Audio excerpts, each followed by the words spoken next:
میں توبہ کی جاتی ہے اللہ غیبی نظام چلا دیتے، غیبی نظام چلا دیتے۔ ترمذی شریف میں ایک آدمی کا قصہ لکھا ہے، کفل اس کا نام تھا، ایک ہے ذل کفل، وہ نبی ہے، یہ کفل بنی اسرائیل کا ایک آدمی تھا۔ اس کا کیا کام ہوتا تھا؟ ہر رات نئی لڑکی، ہر رات شراب، ہر رات زنا، اس کا یہ کام ہوتا تھا۔ ایک مرتبہ اس نے یہ کیا، ایک لڑکی لے کے آیا 60 دینار دے کر، 60 دینار کوئی 30-35 لاکھ روپیہ بنتا ہے ایک رات کا۔ وہ لڑکی کو لا کے بٹھایا، جب اس کے کپڑے اپنے کپڑے اتارے اس کے قریب ہوا تو وہ لڑکی ہچکیوں سے رو پڑی، ہچکیوں سے رو پڑی۔ کفل نے کہا میں نے زبردستی تو نہیں کی، پیسے دیے ہیں، راضی کر کے تجھے لے کے آیا ہوں، روتی کیوں ہے؟ وہ کہنے لگی کفل میں پیشہ ور عورت نہیں ہوں، میں بدکار عورت نہیں ہوں، مجھے فاقے نے یہاں تک پہنچایا ہے، مجھے بھوک افلاس نے یہاں تک پہنچایا ہے۔ جب میرا مالدار مال کو سونگتا ہے اور اس کو سنبھال کے رکھتا ہے، نہ زکوٰۃ دیتا ہے، نہ صدقہ دیتا ہے، نہ خیرات نکالتا ہے، تو پھر قوم کی بیٹیوں کی عزت یوں نیلام ہوتی ہے۔ کہ میں عزت دار ہوں، پیشہ ور نہیں ہوں، اللہ کی کرنی۔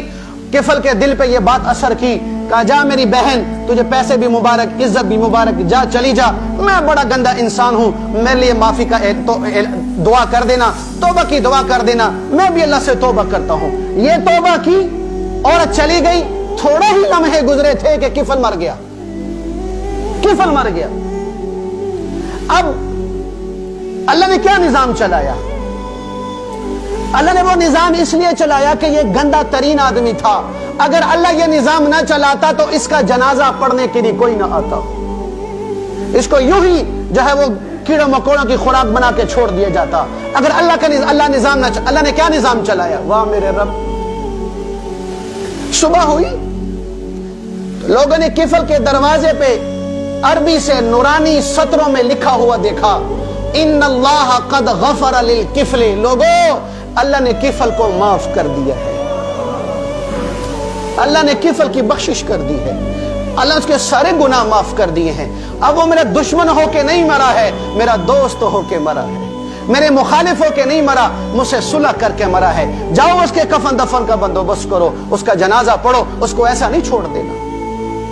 بنی اسرائیل کا ایک گنہگار توبہ کرے، اس کے لیے اللہ غیبی نظام چلا سکتا ہے۔ تو میں تو آپ تو اس کے حبیب کی امت ہیں، اس کے لاڈلے کی امت ہیں، اس کے پیارے کی امت ہیں، اس کے محمد اور رحمت کی امت ہے۔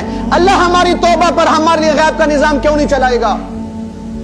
اسے بھائیو آج وعدہ کر کے اٹھو انشاءاللہ کہ یا اللہ کوئی قدم تیری نافرمانی میں نہیں اٹھے گا۔ سارے وعدہ کرو بھائی، کوشش کرو بھائی، ہو جائے پھر توبہ، ہو جائے پھر توبہ، ہو جائے پھر توبہ۔ اللہ کی قسم یہ گلاس کو کرچی کرچی کر دو، اس کو جوڑنا مشکل ہو جائے گا، جوڑ دو گے لیکن پھر بھی نظر آئے گا کہ ٹوٹا ہوا ہے۔ میرا رب کہتا ہے کہ تو اپنے گناہوں کا برتن اتنا توڑ دے کہ اس کو کٹھا کرنا مشکل ہو، لیکن میں رب ہوں کہ تیرے بار بار توبہ کرنے پر اور تو ٹوٹنے پر جو برتن ٹوٹ